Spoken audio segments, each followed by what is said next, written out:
마더베르 선교사님이 저를 부끄러움이 쳐다보시면서 다니엘 선교사님, 일본 선교는 다니엘 선교사님의 역사가 아닙니다. 하나님의 역사입니다. 하나님의 역사입니다.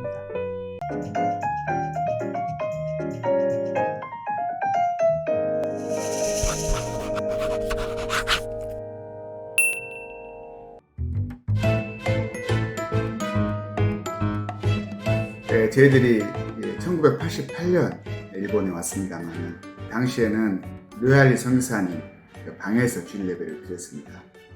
그런데 1989년 말쯤 전요한 목자님이 오셔서 저희들에게 와세다 대학 가까운 데 가서 개척했으면 좋겠다고 말씀하셨습니다. 하지만 와세다 대학은 시내 중심지에 있고 그것은 또 이렇게 방값이 비싸고 그렇기 때문에 상당히 부담되었습니다. 직장에 다니신 분은 딱 한 분 있고 나머지 다 유학생들이고 그것도 일본어 학교 다니는 유학생들 대부분이었었는데 좀 어려웠습니다. 당시 요시아씨 형제님이 계셨는데 와세다 출신입니다. 그분이 저희들과 같이 돌아보더니 절대 안 된다고 그 센터 구입하면 그것은 기적이라고 그런 얘기를 했었습니다.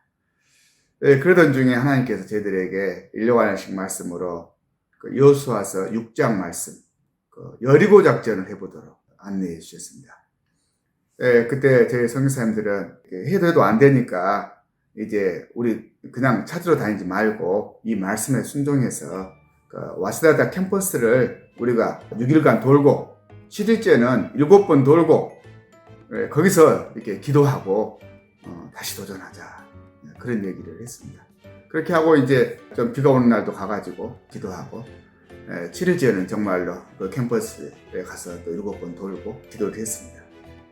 그리고 이제 각자 집으로 갔죠. 그런데 당시 지부장이셨던 류알리 선교사님 그 집의 우편함에 그 찌라시 거기에 홀을 임대한다는 그런 찌라시가 있었습니다.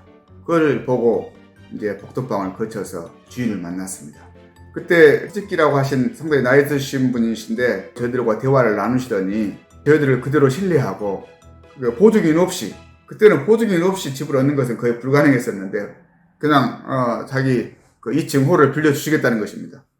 그래서 저희들이 기적적으로 25평 되는 그 홀을 빌렸습니다. 그래서 그 월세가 꽤 비싸니까 당시 그 독신인 선교사님들은 모두 그 홀 한쪽을 이렇게 나눠가지고 공동생활 하면서 부엌이 없으니까 밥솥하고 곤로하고 넣고 해서 먹으면서 생활을 했었습니다. 그러다가 이제 조금 안정이 되니까 저희들이 이제 반 지하가 되는 좀 더 넓은 홀로 이동해서 생활했습니다. 근데 그곳은 또 월세가 비쌌습니다. 홀도 좁아지고 또 비용도 비싸니까 우리가 좀 부담이 되더라도 돈을 빌려서라도 아예 센터를 짓던가 새 건물을 구입하자 그렇게 방향을 잡았습니다. 우리에게 적당한 홀을 구입하고자 여러 군데 둘러봤습니다. 저는 이제 그 지역에 가서 틈나면은 그 지역을 돌면서 또 달리기도 하고 그래서 이곳에 렌탈을 주시라고 찾아보기도 하고 했었습니다. 그런데 그 마땅한 곳이 나타나지 않았습니다. 그러다가 2007년 수양회 때 저희들이 마가복음 11장을 공부하게 됐는데 하나님을 믿으라. 근데 그 말씀을 통해서 아주 은혜를 받았습니다. 제가 그 말씀 강사들을 지도하면서 우리가 하나님을 믿읍시다 이렇게 말씀 전하는 것도 중요하지만은 하나님을 믿어야 하지 않을까요? 그런 얘기들을 하면서 코멘트를 했습니다. 근데 그러는 중에 제 자신은 별로 믿음이 없고 그 매너리즘에 많이 빠져 있는 것을 깨닫게 됐습니다. 그래서 하나님 제 믿음이 많이 약해진 식어진 것을 깨닫고 회개하게 되었습니다. 그리고 이제 수양회를 마치고 저희들이 동경에서 버스로 다시 돌아오는데 버스에서 내렸습니다. 근데 그때 딸을 마중 나오신 장로님이 평소에 알고 지내신 그 장로님이신데 하얀 봉투를 저에게 주시는 거예요. 상당히 두툼한 봉투를. 그래서 이게 무엇이냐고 그랬더니 제가 유교비 헌금하려고 가졌습니다. 이게 100만 원인데 건축원분을 쓰시면 좋겠다고 그런 말씀하셨습니다. 제가 그 장로님에게 우리 건축한다 어쩐다 그런 얘기 한 적이 없었었는데 그래서 아니 장로님 교회에서 또 필요하실 텐데 그러시냐고 제가 사양을 했더니 장로님이 아니 저 우리 교회에 11조도 잘 하고 있습니다. 그러시면서 근데 이번 이 수입은 UBF에 가서 헌금하도록 하는 것이 하나님 뜻인 것 같습니다. 그러시면서 받으라고 하시더라고요. 100만 원이면 우리 돈으로 1000만 원이 넘는 돈입니다. 당시에. 야, 하나님을 믿어야 되겠구나. 하나님을 믿으면 이렇게 하나님께서 기적을 해주시고 깊이 깨닫고 영적 동역자들에게 그 사실을 나누면서 우리가 믿음 없음을 회개하고 정말로 믿음으로 다시 이거 와서다 가까운데 센터를 구입합시다 하고 이제 합심기도를 하면서 센터를 찾았습니다. 그랬더니 지금 이 4층 건물 와스다 대학에서 5분도 안 걸린 거리에 있습니다. 이곳에 이 센터를 구입해서 올 수 있게 되었습니다. 건물비도 이거 상당히 비싸죠. 근데 하나님께서 기적적으로 이렇게 도와주셔서 우리 돈으로 한 10억 6천만 원 정도 됩니다만은 구입할 수 있게 되었습니다. 2008년 저희들이 개척 20주년 감사 예배를 드리면서 또 하나님께 헌당 예배도 드릴 수 있었습니다. 결국 우리가 선교 역사를 섬기는 데 있어서 저는 하나님께서 말씀을 주실 때 그 말씀을 믿고 순종해서 나아가면은 하나님께서 필요한 것들을 채우시고 인도해 주신다는 것을 깊이 배우고 체험해가면서 생활하고 있습니다.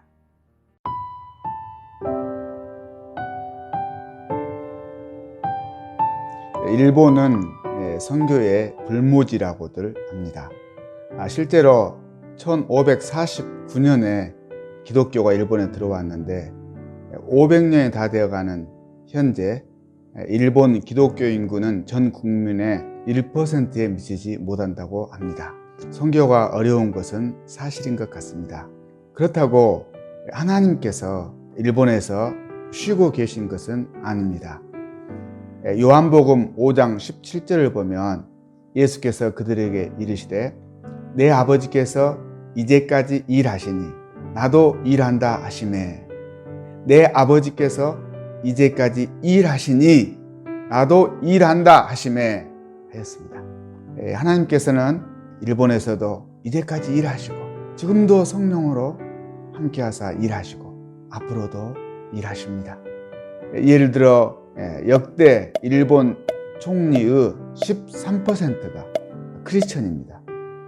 일본에서 여자 아나운서 직업에 인기가 있습니다만은 50% 이상이 기독교 미션스쿨 대학을 졸업한 사람들이라고 합니다. 또 매년 결혼하는 커플의 50% 이상이 기독교식 결혼식을 올리고 있습니다. 이러한 사실은 일본 선교가 어렵다고 해도 하나님께서 이 가운데 일하고 계신 것을 알 수 있습니다. 실제로 동경 UBF를 섬기면서 한 분, 두 분 성경 공부를 하면서 이분들이 예수님을 만나고 이렇게 구원받아서 변화되면 아주 신실한 크리스찬이 되어가는 것을 볼 수 있었습니다.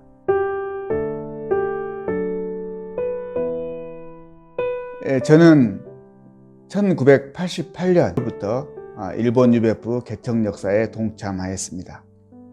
90년대에는 많은 젊은 선교사님들이 오셨습니다. 젊었기에 저희들은 공동생활을 하면서 열심히 휴식 역사를 섬겼고 제자 양성을 하였습니다.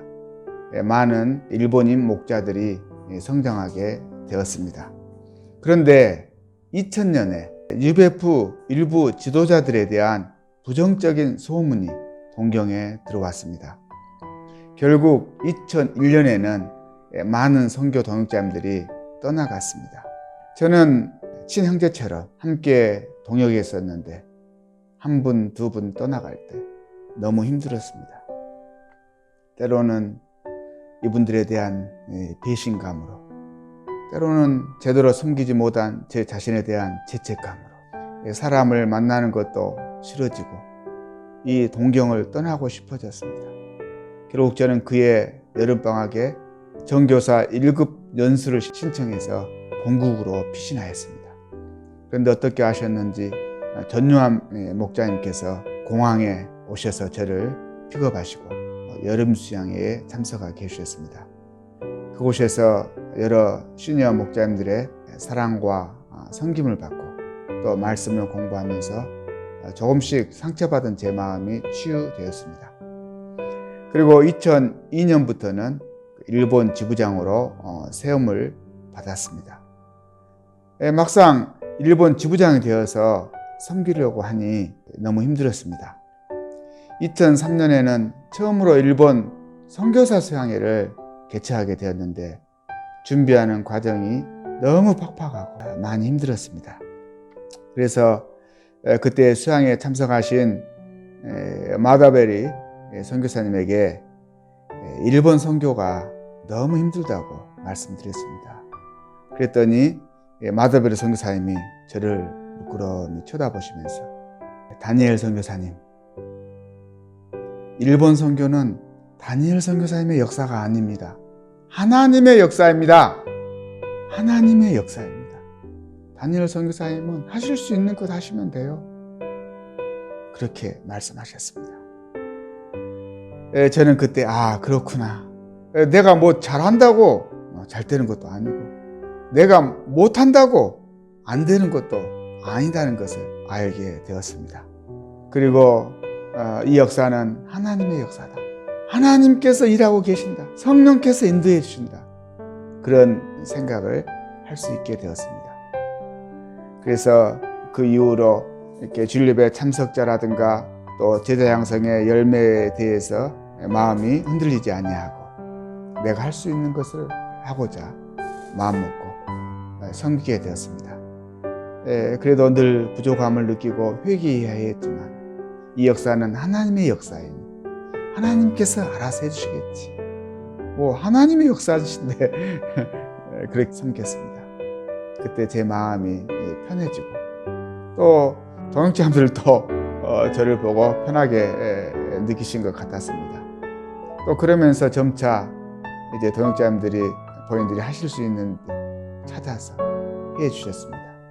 실제로 가장 나이가 많으신 선배 선교사님은 직장에서 이렇게 부사장이신데 매주 주보를 작성하여 배부해 주시고 주일 예배 특송 팁을 조직하여 섬겨 주십니다. 또 이렇게 테니스 모임을 이렇게 결성해서 일본 목자님들과 함께 운동하며 교제하게 해 주십니다. 한 선교사님은 일본에서 최고의 명문대학인 동경대학에서 교수이신데 어린 아이들을 돌보는 CBF와 JF를 담당하셔서 이렇게 섬겨주시고 또 대학생 양들을 초청하여 제자 양성하시고 전체 역사에도 겸손하게 동역해 주십니다. 하나님께서 저희 가운데 일하시고 또 실제적으로 하나님께서 또 열매도 거두게 해 주시고 계십니다. 그래서 지금은 이제 목자가 된 그 일본 목자님들이 자기 가족들에게 전도하고 친구들에게 전도하고 1대1을 하고 제자 양성 역사를 섬기고 있습니다. 이분들 중에는 이제 일본의 한 지부를 개척하는 동역자로서 일하고 계시고 또 미국과 파푸아뉴기아, 한국에도 선교사로 나가서 섬기고 계십니다. 금년에는 5명의 우리 자매 목자님들의 결혼 역사를 위해서 기도하고 있습니다. 또 우리 선교사 2세들도 직장 생활하면서 후배 2세들을 1대1로 섬기고 서로 배우면서 성장하고 있습니다. 계속해서 저희들은 일본 47개 현해대학에 목자를 세우고 47개국에 선교사를 파송하고자 기도하고 있습니다.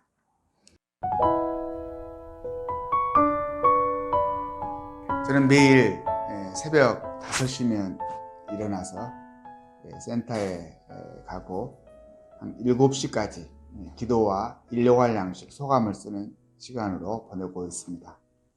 사실 새벽 기도 시스템 자체가 없는 일본이기에 새벽 기도 모임을 지속적으로 이루기는 쉽지 않았습니다. 동역자님들은 각자 가정에서 새벽 기도를 하는 경우가 많았습니다.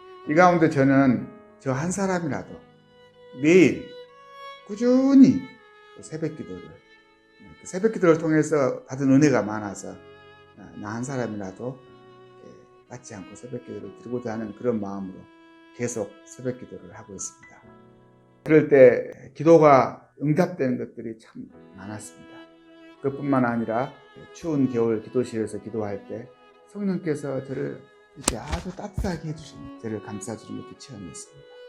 또 어느 때는 방언으로 기도하게 하시고 하나님께서 여러 가지 영적인 것들을 체험하게 해주셨습니다. 뿐만 아니라 더불어서 저는 이렇게 집에서 이렇게 센터에 왔다 가면은 6,000보 정도를 걷게 되는데 기도 생활하면서 몸도 많이 건강해졌습니다.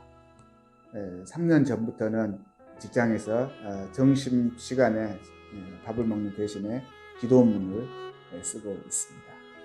또 금년부터는 말씀이 제 안에 거하게 하고자 요절 말씀을 카드에 적어서 들고 다니면서 외우고자 하고 있습니다. 우리 주님께서 참으로 죄악되고 천박한 이 죄인을 예수 그리스도의 십자가의 불로 구원하셔서 기도하는 특권을 주셔서 많은 것을 체험하고 매일 새벽 기도를 통해서 충만한 은혜를 받게 해주신 것을 진심으로 감사드립니다.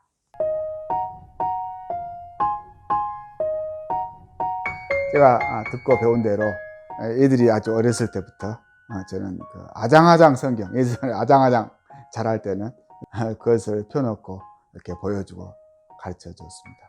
또 좀 자랐을 때는 귀염둥이 성경이 있어요. 귀염둥이 성경을 가지고 귀여운 자녀들하고 같이 대화하면서 이렇게 가르치면은 성경 공부도 되고 한글 공부도 돼가지고 자녀들 다 한국어를 할 수 있게 된 것을 보았습니다. 또 제 자신이 음치여서 그런지 그 피아노는 좀 가르쳐야 되겠다는 생각이 있어서 애들이 3살이 되면은 피아노 배울래? 또 하고 물어봅니다. 그러면 애들이 4명 다 배운다고 해주어서 피아노를 배울 수 있도록 해주었습니다. 막내는 현재 주일 예배 반주를 하고 있습니다. 제가 이 가운데 제 자녀를 키우는 데 있어서 중요하게 여겼던 것은 그 관계성을 계속해서 유지하고자 했습니다. 많은 시간이 없어서 함께 놀아주고 함께 할 수 있는 시간을 갖기가 어려웠지만 1년에 한 번, 2번은 이렇게 등산을 하였습니다. 또 1:1 성경 공부도 제가 해주었습니다. 중학교 졸업할 때까지는. 그리고 2 아들들은 제가 이발을 해줬어요. 그 이발을 이렇게 해주면 머리 잘라주면서 대화를 할 수 있으니까 좋아요. 그래서 큰아들은 장가 갈 때까지 제가 해줬습니다. 이렇게 해서 어찌하든지 관계성을 갖고도 했고 또 이렇게 바로 얘기하면은 반항하는 경우도 있고 그래서 제가 메모를 남기거나 편지를 쓰고 메일을 보내는 것을 했습니다. 그러면은 얘들은 답장을 잘 하지 않습니다. 답장을 해도 그냥 짧게 한마디씩 했습니다. 그런데 큰아들이 중학교 졸업하고 고등학교 갈 그 무렵에 한 3페이지 정도의 이렇게 답장을 해 주었어요. 그동안 감사하다. 또 앞으로 잘 하겠다. 그런 내용인데, 저희 부부가 읽으면서 참 감동해가지고, 그동안 보낸 얘기 얘들이 알고 있었구나. 저희들은 한 것이 없지만 하나님께서 이렇게 다 키워주셨구나 생각하고 감사를 드렸습니다. 지금은 각자의 위치에서 4명이 다 각자의 역할을 하면서 좋은 동역자가 되었습니다.